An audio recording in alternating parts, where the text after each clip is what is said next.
留言真定假？崔醫生話你知。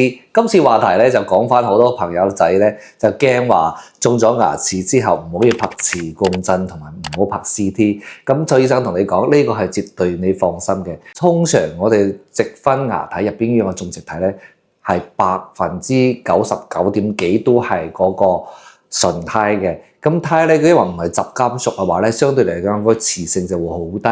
咁啊話咧，相對於口腔其他嘅金屬嚟講，佢對磁共振嘅影響就好低好低。同埋假使你配翻啲牙齒都係嗰個前瓷牙入邊係冇金屬話，你更加唔使擔心係有咁嘅問題啦。所以咧你就唔使話係驚，因為我哋通常知道磁共振佢對於金屬嚟講先有敏感嘅話，但係金屬咧又分到好多種金屬。咁我就種翻口腔入邊嘅，佢係磁共振，對於雜金屬嚟講先有反應嘅，反而係對我哋即係純度金屬純度好高嘅咧，特別好似呢個純胎嘅咧，佢係磁性就好差嘅，所以佢根本唔會擔心你出現呢個問題。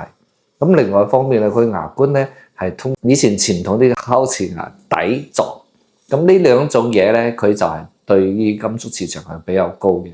咁所以話咧，就盡量唔好話去傷烤瓷牙，係要傷前瓷牙。前瓷牙就唔會有咁嘅存在呢個問題㗎啦。